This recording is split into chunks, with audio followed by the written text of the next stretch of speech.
Yes, please. Hindi po kayang sagutin. Kailangan po natin ng definition ng fake news. Kasi po, merong fake news na time-bound. Totoo ngayon, bukas hindi na totoo. Katulad ni Galileo na nagsabi na heliocentric ang Excuse me, Mr. Chair. solar system. Madam, please Opo. indulge me. Ano po yung unang statement ninyo? Baka po, para magkaintindihan, ay i-define po natin kung ano ang fake news. Yung sumunod na statement. Kasi minsan po, ang tinatawag na fake news ay time-bound. Posibleng totoo ngayon, bukas hindi na totoo. Katulad nga po ng heliocentric versus the geocentric solar system. Naparusahan po si Galileo.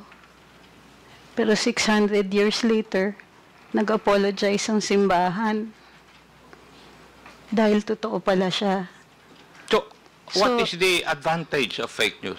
No, sir, we can only answer that question if we define what fake news is. And may I know, from your background, how would you define fake news? Sir, that's one of my problems with the proposed legislation, is that it is very difficult to pin down a definition for fake news. May I know, Marami may I po know akong what binasa. proposed legislation are you talking about? Sir, Representative Ace Barber says that he proposes regulation, a regulatory framework for social media to combat fake news. And therefore, we have to define what fake news is. So in other words, as far as this representation is concerned, wala pa akong nababasa na proposal because the proposed bill regarding fake news will come out after this hearing. Yes, sir, but you're already asking us questions on fake news. Yes, kaya nga, kasi that is why we're holding this para magkaroon po kami ng clearer understanding kung bakit, ano ang fake news, ano yung ill effects ng fake news, ano ang advantages. That's why I'm asking, ano ba ang advantage ng fake news? Para we can balance it. Sir, like I said, if we can have a working definition of what you call fake news, for instance, is clickbait first fake news, fake yung headline pero nasa body naman yung katotohanan. What about sarcasm, sir? Kasama po ba siya sa fake news? Paano kung jokes? Fake news din po ba yun? Gusto ko lang malaman para alam ko kung paparusahan niyo po kami, alam namin kung ano yung ginawa naming mali. Wala pang mali kasi wala pa kayong binaviolate except yung cybercrime law. Di po ba? Opo. And the other criminal laws which are controlling insofar as this issue is concerned. Di po ba? Andiyan na rin po ako, pero para naiintindihan ko po na ito ay inquiry in aid of legislation. At pinuntirya na po ng mga kinatawan dito na may problema tayo sa fake news dahil nakakapanira.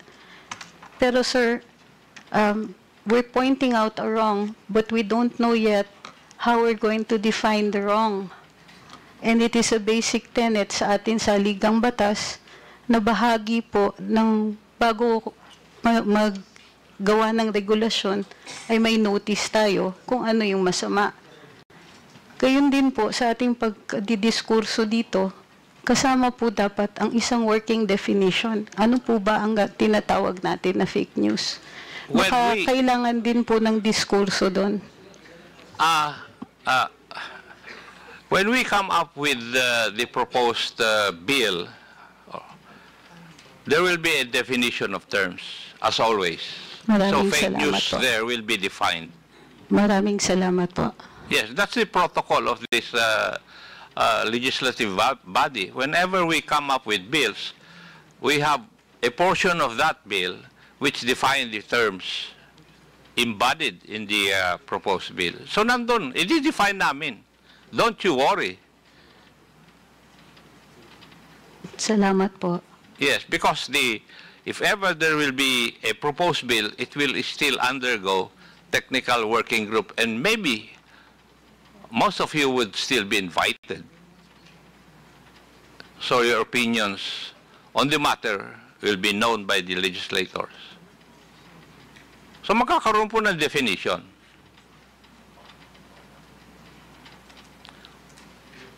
Would that allay your fears, Madam Angeles?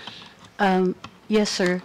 Pero sana, ano lang po, ang request lang po, naiintindihan ko po na nagagalit kayo dun sa ibang napopost ng mga kasamahan ko. Hindi po ako nagagalit, Madam Angeles.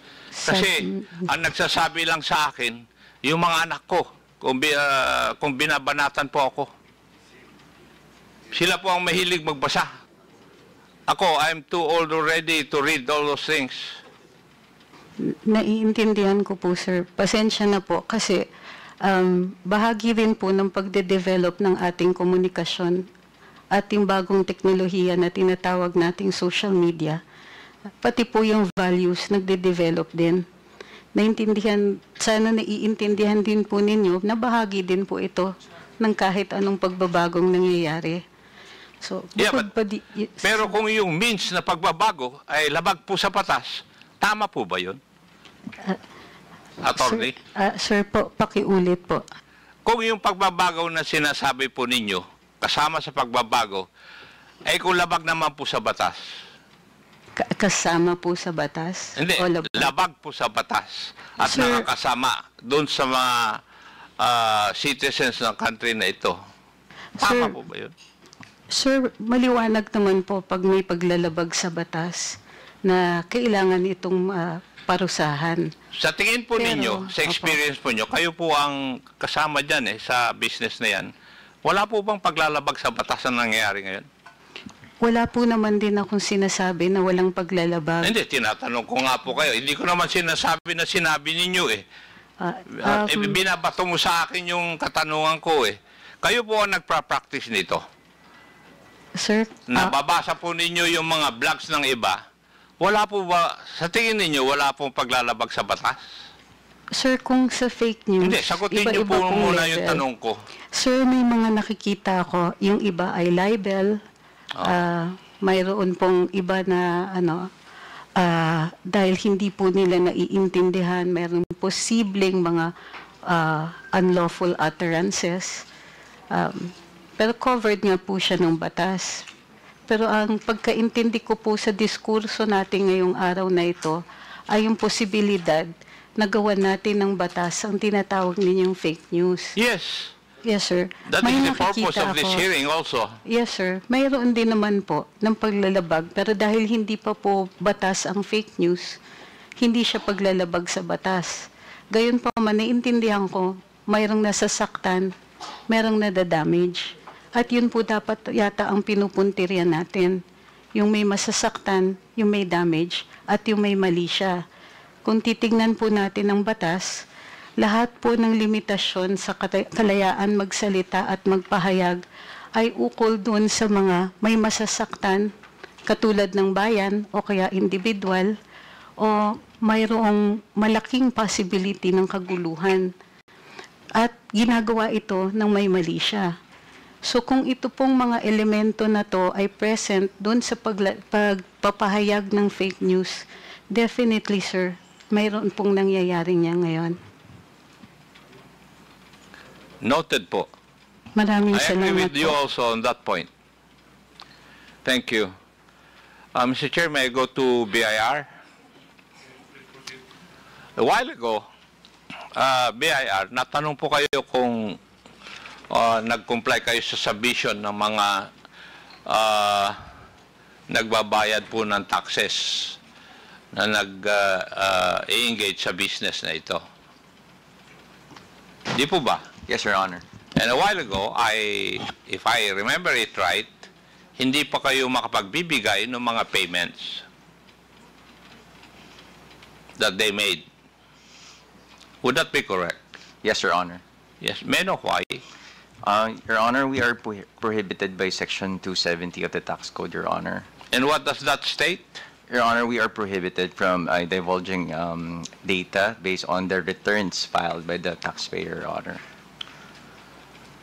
It is also provided by the